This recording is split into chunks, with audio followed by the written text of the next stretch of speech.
This is Heart Rhythm TV. I'm Roderick Tung. Our featured article of the month comes from Mannheim, Germany, and I'm joined by Dr. Juergen Kuschyk. Welcome to Heart Rhythm TV. Roderick, thank you very much for having me. Great pleasure, great honor. Well, cardiac contractility modulation, or CCM, has been quite a hot technology for some time with variable adoption, right? Nationally for us in the US and worldwide. You're presenting some really intriguing data from the CCM registry. Tell us a little bit about the scientific question that you had in this registry. So we had the data from randomized trials, the fixed trials, the fixed HF trials, that it works, that heart failure symptoms improve, that the ejection fraction is getting better, that heart failure hospitalization might be reduced and mortality as well, and quality of life improves. So we wanted to have real life data over a long term, because randomized trial is 6 months follow-up. So we wanted to have the real battlefield data of a registry and real world 2 years and 3 years follow-up data in a large European cohort. That was the rationale for the registry. And what's beautiful is the population you were targeting is those with intermediate QRSs, right? 120 to 149, and then even those with narrow QRS less than 120.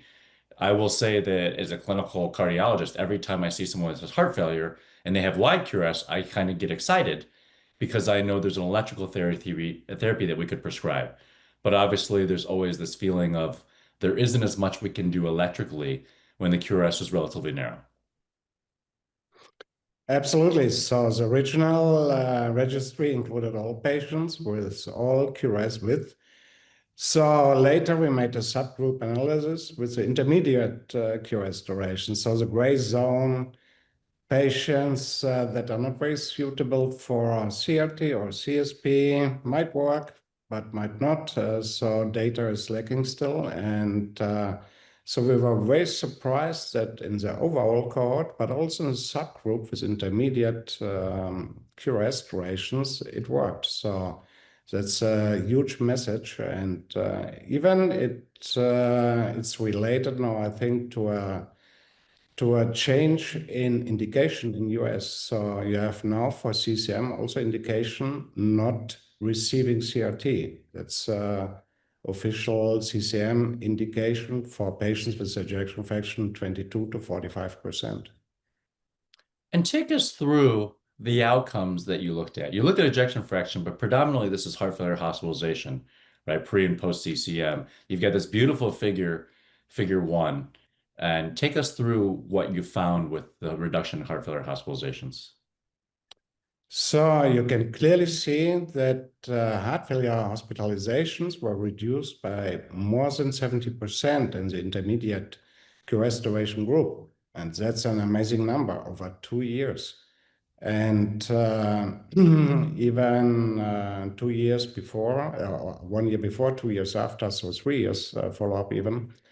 And for the original cohort, it was 62%, but for the intermediate QRS duration group, it was even more pronounced with 72% reduction of heart failure hospitalizations over 2 years follow-up time. And that's absolutely stunning for me.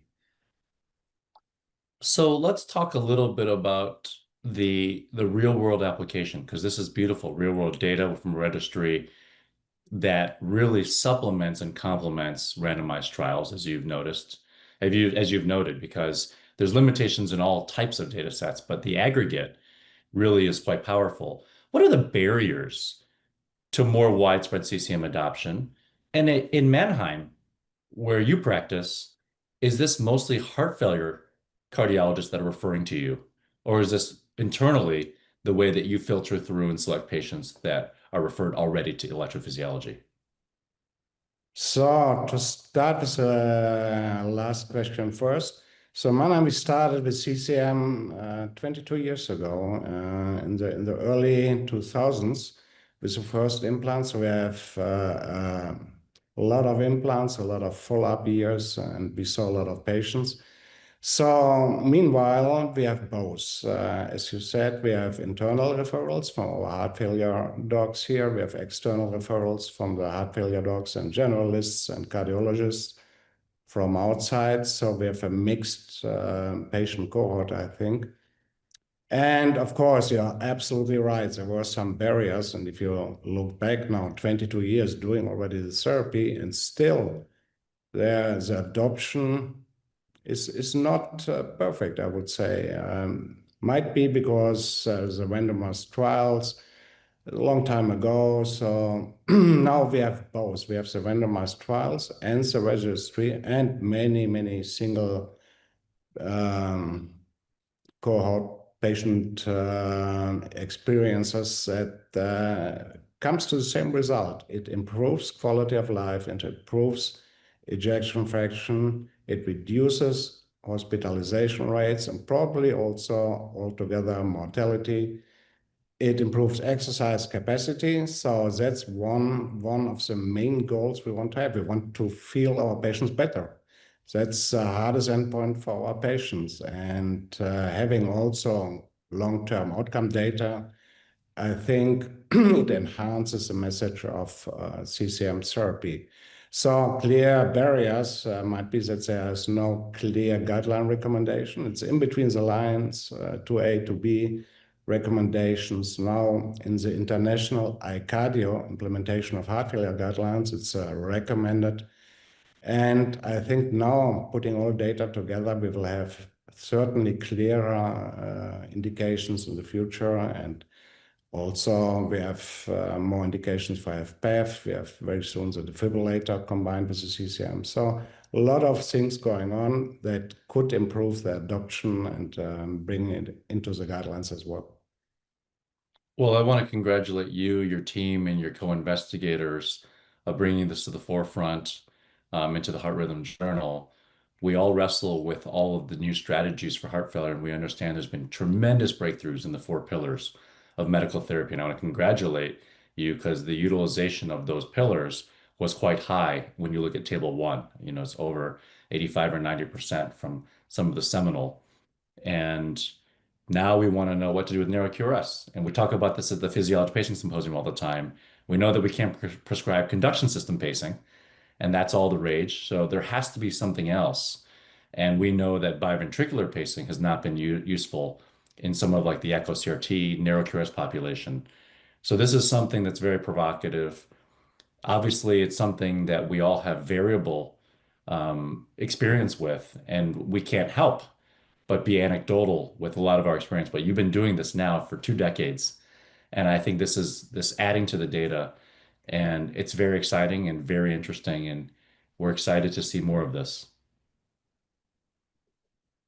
Thank you so much. And I fully agree with narrow QRS complex. We can't use CRT, we can't use CSP on a regular base. So we need to have other options for those patients because we know we have to start early to use synergies, to use devices and the drugs together to even further up-titrate and facilitate up-titration of the drugs in the follow-up time. So that's very important. So for this specific group, a narrow QRS complex or even the intermediate QRS complex, we need other device options. And CCM, because it's not a stimulator in the classic meaning, so it's not stimulating the heart, but it's doing some biochemistry reactions. So we have beta calcium handling, we have genetic changes, we have remote areas which also are getting better contractility. And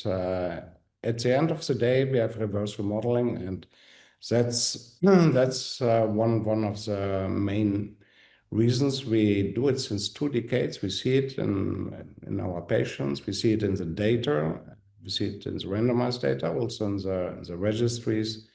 So I think it's an option which we should have in the backhand for our patients when patients are still suffering from heart failure symptoms or can't be up-titrated with drugs because they have hypotension or renal failure and so on.